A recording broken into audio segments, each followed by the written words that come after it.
वंदेमातरम कर्मचारी साथियों, आईएफएमएस 3.0 से संबंधित एक महत्वपूर्ण अपडेट आपके साथ उपस्थित हूँ।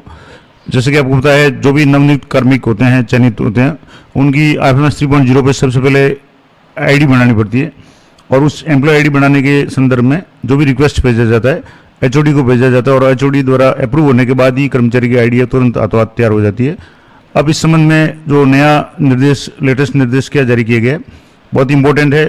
कई लोगों का रिक्वेस्ट अगर मान लो पेंडिंग है तो उनको क्या करना है, किसी भी कर्मचारी की नियुक्ति कुछ दिन पहले हुई और उनका रजिस्ट्रेशन के लिए या एम्प्लॉय आईडी के लिए आपने रिक्वेस्ट भेजा है, अभी तक वो पेंडिंग हो रहा है या शो हो रहा है, तो आपको क्या करना पड़ेगा। तो इसके लिए आप देखेंगे तो कार्यालय निदेशक माध्यमिक शिक्षा विज्ञान की तरफ से समस्त आरक्षण वितरण अधिकारियों यानी समस्त डीडीओज को ये आदेश जारी किया गया कि आईएफएमएस 3.0 पे नवनियुक्त या चयनित जो भी कार्मिक है उनकी आईडी अप्रूव करने के संबंध में। तो जैसे कि आपको बताया, वेतन आहरण से पहले किसी भी कर्मचारी की आईएफएमएस 3.0 पे आईडी अप्रूव करवाने के लिए संबंधित विद्यालय कार्यालय से रिक्वेस्ट आईडी वो जनरेट की जाकर के विभागाध्यक्ष या निदेशालय को ऑनलाइन रिक्वेस्ट भेजी जाती है।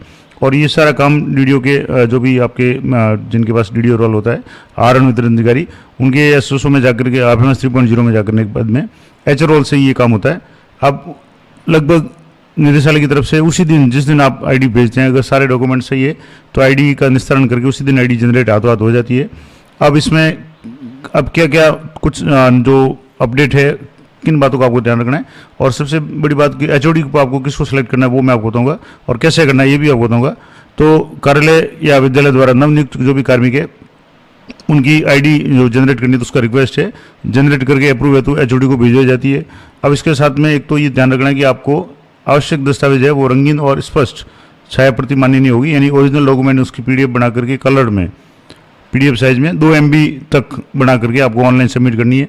अब इसमें आपको आधार कार्ड पूर्ण पते सहित यानी दोनों साइड की आधार कार्ड की कॉपी है वो रंगीन आपको अपलोड करनी है, पैन कार्ड अपलोड करना है, जन्म तिथि प्रमाण पत्र आपका 10वीं की मार्कलिस्ट है या और कोई सर्टिफिकेट है तो वो करना है, एकल या संयुक्त पासपोर्ट साइज फोटो, और विवाह प्रमाण पत्र अगर विवाहित है तो नियुक्ति आदेश उसकी कॉपी आपको जो भी है उसको MB PDF बना करके, कार्यकरण रिपोर्ट है उसको अपलोड करना है, और बैंक पासबुक की मुख्य पृष्ठ की प्रति यानी जो मेन जिसमें IFSC कोड वगैरह हो, और कैंसिल चेक दोनों में से एक कोई भी, या तो कैंसिल चेक की प्रति या बैंक पासबुक की प्रति दोनों में से कोई भी, और ये 7-8 जो डॉक्यूमेंट्स है ये अनिवार्य रूप से आपको अपलोड करने हैं।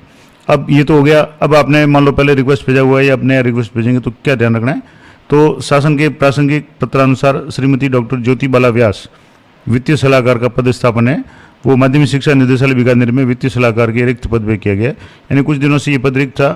अतः ऑनलाइन रिक्वेस्ट एचओडी स्तर पर आप ज्योति बाला व्यास वित्तीय सलाहकार की आईडी पर प्राप्त होने के पश्चात आवश्यक दस्तावेजों का मिलान करने के बाद में आईडी अप्रूव कर दी जाएगी। अब दस्तावेजों में कोई कमी है तो आईडी को रिजेक्ट या रिवर्ट कर दिया जाएगा, तो आप उसको सही करके दोबारा भेज सकते हैं। अब बात आती है कि आपने अगर पहले रिक्वेस्ट भेजा हुआ है और नाम चेंज हो गया, यानी वित्तीय सलाहकार का पद भर गया, रिक्त पद था, किसी के पास 4000 नए पोस्टिंग होगी। अब मान लो क्या होगा, तो जैसे इस पत्र के जारी होने की दिनांक से पूर्व, जैसे मान लो ये पत्र है, मैं आपको डेट बता देता हूँ, यहाँ से जैसे 15/4/2026 यानी आज ही ये जारी हुआ है, तो आज से पहले आपने अगर मान लो आईडी भेजी है किसी के लिए, आईडी के लिए जो रिक्वेस्ट भेजा है, तो या तो संजय दमन जी उनके आईडी पे भेजा होगा या उनके बाद में मीना सोनगरा जो वित्तीय सलाहकार थी उनके आईडी पे भेजा होगा। अब मान लो उनके ट्रांसफर हो गई है तो वो रिक्वेस्ट अगर अभी तक पेंडिंग आ रहा है, यानी आपकी रिक्वेस्ट आईडी जनरेट नहीं हुई है, तो ऐसी स्थिति में क्या करना है कि आपने अगर पहले से ही जो भी रिक्वेस्ट है वो संजय धवन या मीना सोनगरा वित्तीय सलाहकार की आईडी पर भिजवा रखी हो तो उस रिक्वेस्ट आईडी पर कुछ नहीं किया जाकर अब उसको आपको छोड़ दें, आप नए सिरे से पुनः एक नई रिक्वेस्ट आईडी जनरेट करनी है, और जिसमें एचओडी आपको सेलेक्ट करना है डॉक्टर ज्योति बाला व्यास, इनको वित्तीय सलाहकार की आईडी पर भिजवाई जानी है, तभी आपकी नई एम्प्लॉय आईडी बनेगी। अन्यथा अगर आपने पहले भेजी है किसी दूसरे के नाम से, एचओडी के नाम से, तो वो पेंडिंग रहेगी और आप इंतजार करते रहेंगे, वो आईडी कभी भी नहीं बनेगी। तो ये विशेष ध्यान रखना है, और ये आज का रेफरेंस नंबर आपके यहाँ राजकाज का रेफरेंस नंबर है और 15/4/2026 का आदेश है। अब यहाँ से ये तो हो गया। अब मैं आपको बता दूं कि आईएफएमएस 3.0 पे आप ये काम कैसे करेंगे। तो आईएफएमएस 3.0 पे जैसे आप यहाँ से लॉगिन करेंगे तो आपको एचओ रोल में जाना है, क्योंकि एम्प्लॉय का रजिस्ट्रेशन है वो एच रोल में होता है। यहाँ से आप देखते हैं तो वर्क फ्लो कॉन्फ़िगरेशन, उसमें जैसे यहाँ एम्प्लॉय मैनेजमेंट में आपके आता है एम्प्लॉय रजिस्ट्रेशन, और यहाँ से मान लो कोई नए कर्मी का रजिस्ट्रेशन करना है तो यहाँ से आप रजिस्टर के लिए क्लिक करते हैं। री रजिस्टर है एग्जिस्टिंग एम्प्लॉय है तो उसके लिए यहाँ से करते हैं, यूटीबी रजिस्ट्रेशन यहाँ से करते हैं, इन सर्विस एम्प्लॉय रजिस्ट्रेशन यहाँ से करते हैं, और भी है मान लो ये ऑप्शन। अब आपको क्या करना है कि सबसे पहले कोई भी अगर आप काम करते हो उसके लिए वर्क फ्लो कॉन्फ़िगरेशन पे क्लिक करना है। तो यहाँ से प्रोसेस टास्क असाइनमेंट में जाकर के आपको जो मैंने नाम बताया उनको आपको HOD सेलेक्ट करना था। यहाँ से जैसे रजिस्ट्रेशन पे यहाँ क्लिक करेंगे तो एम्प्लॉय रजिस्ट्रेशन का जो ऑप्शन है वो आपको क्लिक करना है। तो यहाँ अलग अलग ऑप्शन आते हैं रजिस्ट्रेशन के संबंध में। री रजिस्ट्रेशन है, री रजिस्ट्रेशन टू रिजाइन एम्प्लॉय का है, PRI रजिस्ट्रेशन है, इसके अलावा एम्प्लॉय रजिस्ट्रेशन है, और सबसे नीचे आपको यहाँ मिलेगा एम्प्लॉय रजिस्ट्रेशन। अब यहाँ जैसे आप क्लिक करेंगे तो आपको टास्क असाइन में जैसे यहाँ ऑफिस लेवल पे, आपके DO लेवल पे चेकर, मेकर, अप्रूवर, ये तीनों आपको HO को सिलेक्ट कर लेना है। लेकिन अभी यहाँ आप देखेंगे तो HOD जो है लेवल 2 पे, क्योंकि ID है वो HOD पे पास जाएगी। अब HOD पे जैसे अप्रूवर अभी अनसाइन आ रहा है तो आपको साइन कैसे करना है। अब यहाँ जैसे पहले जो HOD है वो संजय धवन जी को अप्रूव किया हुआ था, लेकिन स्टेटस इनएक्टिव आ रहा है क्योंकि वो ट्रांसफ़र हो चुकी है। उनके बाद में मीना सोनग्रा जो मैडम आई थी उनका भी ट्रांसफ़र हो गया। अब नए जो मैडम आई है उनको आपको कैसे करना है, तो यहाँ से आपको अप्रूवर में जाकर के यहाँ अनअसाइन किया हुआ है, इस पर आपको क्लिक करना है। यहाँ जैसे क्लिक करेंगे तो अभी आपके सामने 4 नाम ही आ रहे हैं। जैसे संजय धवन इनका नाम आ रहा है, नीरज बुढ़ानिया का नाम आ रहा है, मीना सोनग्रा और जयदीप सिंह, ये 4 नाम आ रहे हैं। तो अभी जो नाम मैंने आपको बताया था वो नाम अभी भी शो नहीं हो रहा है। जैसे यहाँ से आपको जो नाम सेलेक्ट करना है वो करना है ज्योति बाला व्यास। तो अभी जैसे नाम नहीं आ रहा है तो थोड़ा सा आपको वेट करना है। जैसे ही वो नाम आ जाए, यहाँ से जैसे मैंने मैक्सिमम करके देख लिया तो फिलहाल नाम नहीं आ रहा है।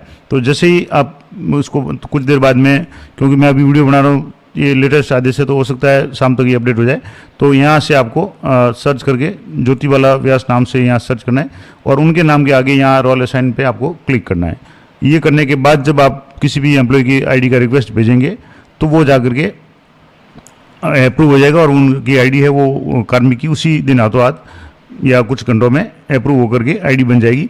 अन्यथा अगर आपने पहले से रिक्वेस्ट किसी दूसरे के नाम से, यानी जैसे मान लो यहाँ क्लियर लिखा हुआ है कि अगर आपने संजय धवन या मीना सोनग्रा इनके नाम से अगर आपने HOD उनको करके या HOD रोल असाइन करके ID भेजी हुई है, रिक्वेस्ट भेजा हुआ है, तो वो पेंडिंग पड़ा है तो पड़ा रहेगा।